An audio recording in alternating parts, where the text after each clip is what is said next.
Today, today is supposed to be the day with the biggest update, and I almost fell asleep. It's literally midnight right now. 0000 is what my clock says, which is 12 midnight. And I was closing my eye. I put on this audiobook, The Art of Strategic Thinking, and I was going to listen to it and fall asleep. I say, wait, something is missing. I say, hey, podcast. Wait, does this annoy you people that sometimes I forget to record this thing? But now, the same way people forget to listen sometimes. I guess all of us are nonchalant. Anyway, I should be the most serious one. But updates today. Today, my PPA change reflected on my dashboard. So, I am no longer a copper serving in command, Oshodi. I serve at Herald Studios, and I can shoot my podcast at HO Studios and work there as well. I'm so excited, guys. I swear to God, I don't know how to explain my joy, but I was telling my friend today, if I was going to choose a way that this would pan out, if you asked me 5 months ago, 6 months ago, how would you like your service to go? This would be my preferred option. This is how I would have played it. Like to serve in a studio, work there and shoot my podcast. Even better, because I thought, okay, I will still need all my equipment. But I don't. It's a studio. They have camera. I know they have at least one, because I saw one when I went there. My phone can serve a second camera. Who cares? He has a wireless mic. I have a wireless mic. So sound is good. I saw lights there, which is one particular thing my episodes have always been lacking. Lights. Honestly, lights are so important with videography, but I don't take it as seriously as I should, because it's just extra expenses. Podcast still takes money. It takes money, but I don't pay attention to lights.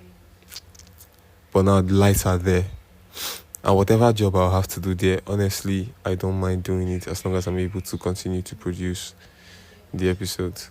I also got a response from some DMs I sent today. Those old DMs I sent that time? I got responses from one Damini Williams. Damini Williams on YouTube. I used to follow him. He's like a business content creator. He talks about the businesses he started, business strategies he uses, and things like that, helpful content. But he said he's not available to do physical content. Maybe he was too modest. But I think he's not in the country, that is why. All his videos are from a room space, so it's perhaps outside the country. That's why you can't do it. But yeah, that one is there. He said he's looking forward to working when it's possible. So, that's a dream guest, to be honest. There are many dream guests right now. And then the next thing, I got one, there's this lawyer. What I DM'd was her backup page. I know people's backup page, they hardly log in, they just check. But I know that once in a while, when you remember, you go there. So I got her response today. And, now the same code message I sent to everybody is what I sent to her. So she asked, okay, what would the shoot be about? Well, I've sent her a reply saying, well, it's about your profession. But the whole idea of the podcast is about people with unique professions and experiences. I just know how to... I can't remember the exact words I used in the response sharp, but, I explained it in a way that she would understand. And I don't know what it is, but I'm beginning to get pissed. Maybe it's because I've already seen another side of this thing. Like, I've seen that I don't have to act like guests are scarce. They are not scarce. I see the value that this may bring for anybody who comes on the podcast. The video will be there in perpetuity. When it blows up, even the older episodes that didn't blow up at the moment of release will still be recommended, will still blow up on their own. And whoever comes on as a face of a particular practice or business automatically gets traffic. Doing you a favor.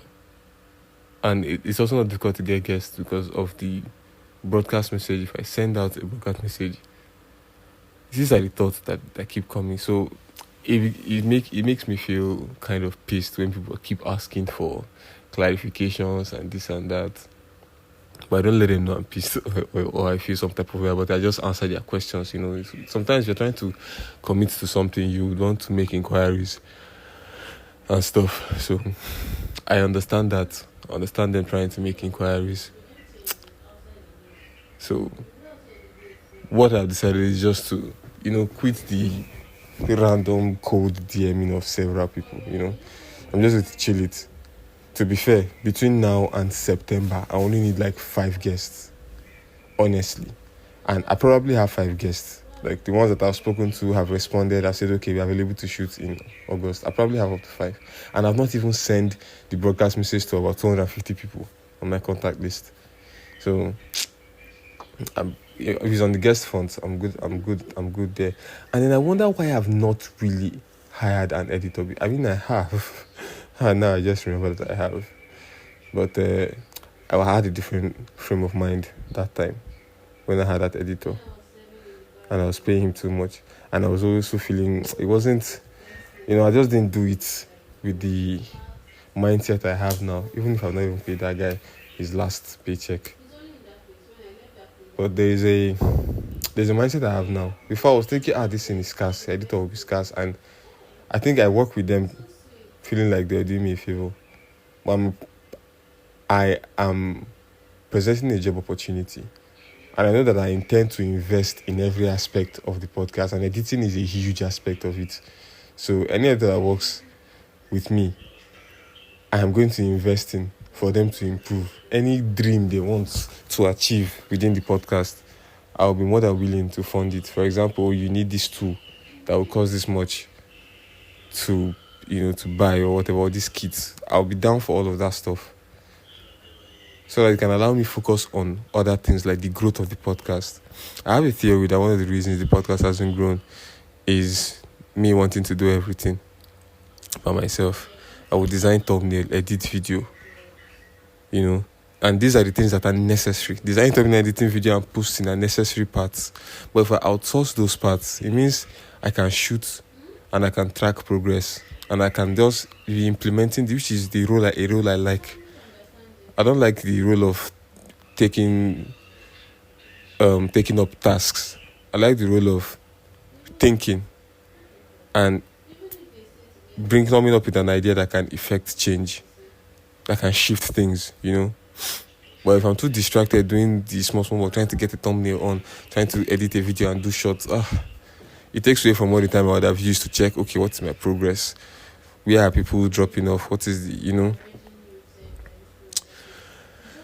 So this is the framework you're moving forward with. You're moving forward with somebody that will edit the videos, a separate person that will do the thumbnails, and then I'm just going to focus on the shoots and the growth strategy.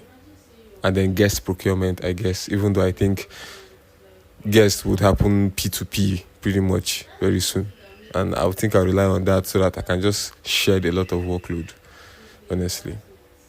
I think I've been lying down a bit too much since I've been here. I need to get busy, like real busy, I do my best work and I'm happier when I'm busy.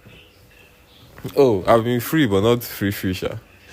Anyway, so that's what happened today. That PPA change really, really lifted my mood. And then somebody texted me today. One of my guys from camp texted me today, talking about this Eric Google conference, something like that holds tomorrow. At Sheraton Hotel Ikeja. Now, it's by 9 a.m. I intend to wake up and play football early tomorrow morning, which means these links, I'm going to send them out early tomorrow.